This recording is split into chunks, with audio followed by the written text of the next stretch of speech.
Tubibona ku gitabo cy'umuhanuzi Habakuki kiri mu bitabo 39 mu isezerano rya kera, ari mu bahanuzi 12 batoya. Iki gitabo gifite ibice bitatu. Igice cya mbere, Habakuki ahanura ibyago bazaterwa n'abakarudaya. Igice cya kabiri, Habakuki yerekwa ko abakiranutsi bazabashwa no kwizera. Igice cya gatatu cyari isengesho rya Habakuki. Muri iki gice cya mbere, umurongo wa kabiri, Uwiteka we, nzataka utanyumva ngeze ryari, ngutakira iby'urugomo ruriho rubinkize. Aha Habakuki yarimo atakira Imana kugira ngo Imana irebe uburyo yabarengera, kuko bari mu kaga gakomeye. Ariko mu gice cya kabiri atangira kugira kwizera gukomeye, avuga ngo yerekwa ko abakiranutsi bazabishwa no kwizera. Nzahagarara hejuru y'umunara aho ndindira, kandi nzarangaguza ndeba aho ari, numve icyo ambwira. Nuko nzasubiza ku bw'icyo namuganyiye. Bivuga ngo azahagarara arangurure, arebe ubwabuze hirya no hino, arebe icyo yasabye Imana kugira ngo kimusubize. Ariko yari amaze kubona ihishurirwa rikomeye yuko umukiranutsi azabashwa no kwizera. Aha naje gufata urugero rwa Aburahamu, ava muri uriya bakarudaya, asiga bari bafite ibintu, bari bafite abantu, abavandimwe, abavukanaga nabo, abaturanyi. Arabasiga, Imana imuhamagaye ngo nagenda. Ahaguruka n'umugore we Sarayi. Aburahamu icyo yari afite imyaka 75, Sarayi 65. Bari bafite ngo ibintu byinshi, bari bafite inzu nziza.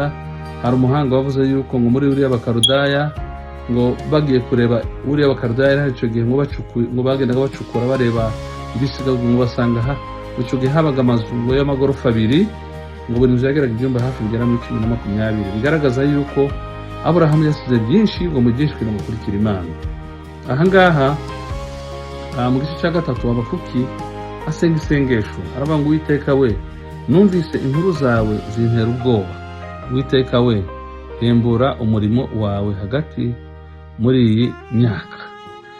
Atangira kubwira Imana ati hembura umurimo wawe, turi mu kaga gakomeye. Arakomeza ku murongo wa 7, ngo nabonye amahema ya Kushani afite umubabaro, inyegamo zo mu gihugu cy'Imidiyani zahinze umushitsi. Yerekana yuko abantu batari bamerewe neza, ariko arimo asenga isengesho.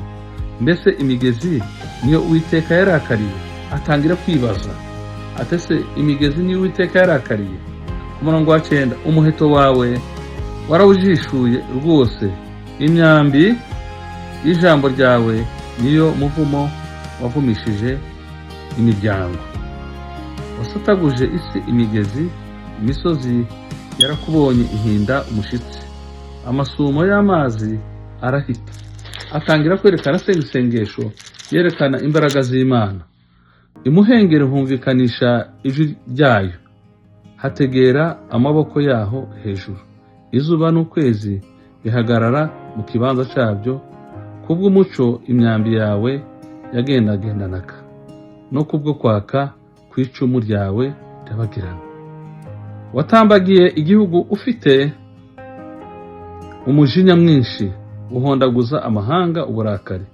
Wazanywe no gukiza ubwoko bwawe, kandi no gukiza uwawe wasize.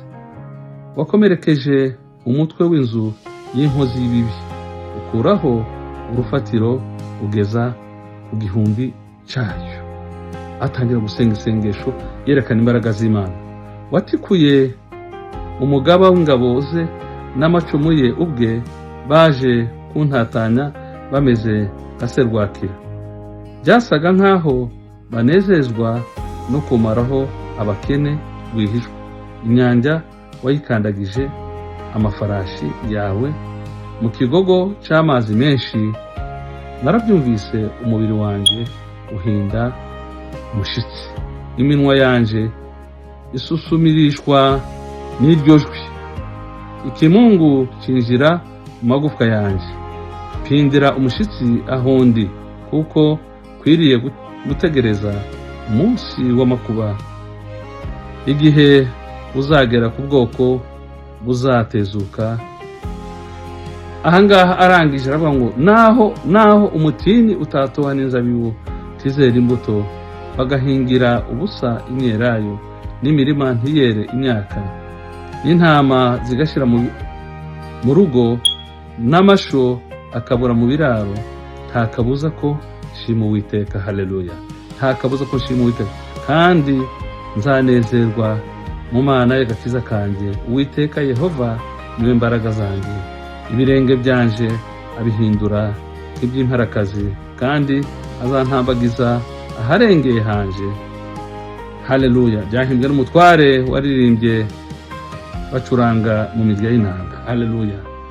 Iki ni igisigo, ni indirimbo yaririmbye avuga ati, naho imitima itatwa n'inzabibu ntizera imbuto, nzakomeza kuguhimbaza. Iki gitabo cya Habakuki icyo kitwigisha imbaraga z'Imana. Nubwo byari bikomeye, ariko Habakuki yari afite kwizera, yabonaga yuko Imana izabatabara. Nawe uyu munsi reka ngusabire nkubwira ngo Imana irahari, ntugire ubwoba. Naho imitima itatwa n'inzabibu ntizera imbuto, naho akazi kashira, naho ibibazo byakugota, ariko Imana yitwa Imana, ntabwo ihinduka.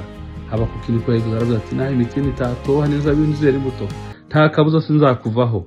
We aravuga ngo Uwiteka Yehova niwe mbaraga zanjye, ibirenge byanjye abihindura nk'iby'imparakazi, kandi azantambagiza aharengeye hanje. Nuvuga ngo aravuga ati, nubwo byari bikomeye, nanjye uyu munsi nubwo byari bikomeye, wowe uzumvira ijambo ry'Imana. Iri jambo ry'Imana rivugirwa mu gihe cyaryo. Igihe cyose uzafungura YouTube ukaryumva, uzamenye ngo naho imitima itatoha, niko Habakuki yavuze mu gice cya 3 umurongo wa 17. Aravuga ngo naho imitima itatoha n'inzabibu ntizera imbuto, ntabwo azava ku Mana, azakomeza kuyiringira. Nubwo imirimo itakwera, nubwo amasho yashira, ariko Imana yitwa iki? Yitwa Imana.